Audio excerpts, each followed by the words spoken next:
இன்றைக்கி சட்டுன்னு 5 நிமிஷத்தில் தக்காளி ரைஸு வெரைட்டி ரைஸும் தாளித்த தக்காளி சாதமும் ஆம்லேட்டு தாங்க. டக்குன்னு ஈஸியாக பண்ணிடலாம்.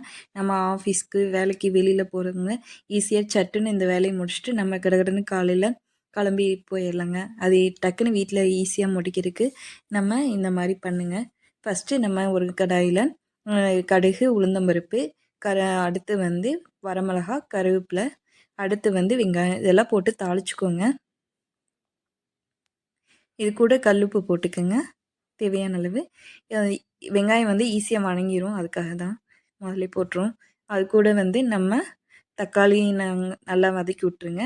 ஒரு 2 பழம் தக்காளி எடுத்திருக்கேன். இது சாதம் கம்மியாக வைக்கிறதுனால நம்ம இந்த மாதிரி எடுத்துக்கோம். நீங்கள் அதிகமான சாதம்னா தக்காளி அதுக்கு தகுந்த மாதிரி சேர்த்துக்கோங்க.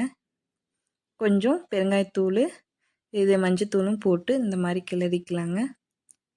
இது சிம்பிளாக டக்குன்னு நமக்கு ஈஸியாக வேலை முடிஞ்சிடும். அதுக்காகத்தான் இந்த தாளித்த தக்காளி சாதம் ரெடி பண்ணுறோம். இது மதியம் டிஃபன் பாக்ஸ் ரெசிபிங்க. இது ஈஸியாக காலையில் எப்போ வேணாலும் சாப்பிட்டுக்கலாம். நம்ம வெளியிலேயே இது கொண்டு போய் சாப்பிட்டுக்கலாம். அதனால் நம்ம வேலை ஈஸியாக முடிஞ்சிடும். டேஸ்ட்டும் சூப்பராக இருக்கும். அதுக்காகத்தான் இந்த மாதிரி பண்ணுறோம். இது கூட ஆம்லேட் வச்சு சாப்பிட்றப்ப அட்டகாசமாக இருக்குங்க. நீங்கள் ட்ரை பண்ணி பாருங்கள், எப்படி இருக்குன்னு சொல்லுங்கள். இந்த மாதிரி சமைச்சு ஹஸ்பண்டுக்கு, குழந்தைங்களுக்கெல்லாம் கொடுங்க. பயங்கரமாக இருக்கும். சாப்பிட்டுட்டு ஆஹா ஊஹோன்னு சொல்லிடுவாங்க. முடிஞ்சால் லைக் போட்டுருங்க. இந்த மாதிரி கிண்டிக்கிங்க. அவ்வளோதான், ரெடி. இதுக்கு ஆம்லேட் பண்ண போகிறோம். அதுக்கு 2 முட்டையை உடச்சி ஊற்றிக்கிறேங்க.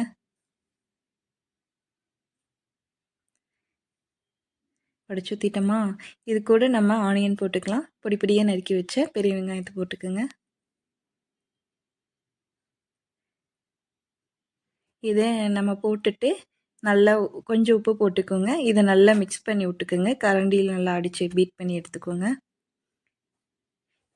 நல்லா அடித்ததுக்கப்புறம் நம்ம தோசைக்கல்லில் காய வச்சு நம்ம எப்பயும் போல் ஆம்லேட் ஊற்றிக்கலாங்க.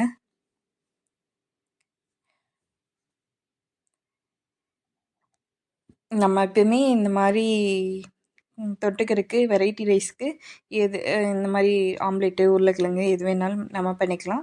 நான் இன்றைக்கி வந்து ஆம்லேட் மாதிரி பண்ணியிருக்கேன். அது கூட சாப்பிட்றப்ப செம்மையாக இருக்குங்க.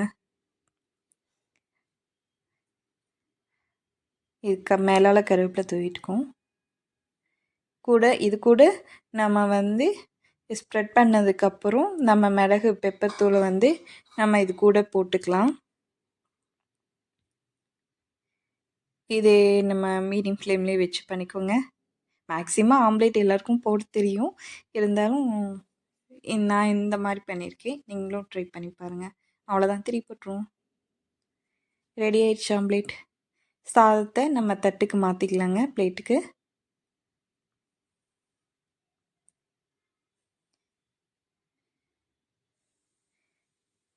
தக்காளி சாதம் ரெடி.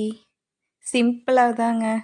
கடுகு, உளுந்தம்பருப்பு, எண்ணெய் ஊற்றி இதெல்லாம் போட்டு தாளித்து டக்குன்னு வேலை முடிஞ்சிச்சு. இது கூட ஆம்லேட் கொஞ்சம் பிச்சு தக்காளி சாதத்தோடு சாப்பிட்டிங்கன்னா பயங்கரமாக இருக்கும். அல்டிமேட்டாக இருக்குங்க. அவ்வளோதான்.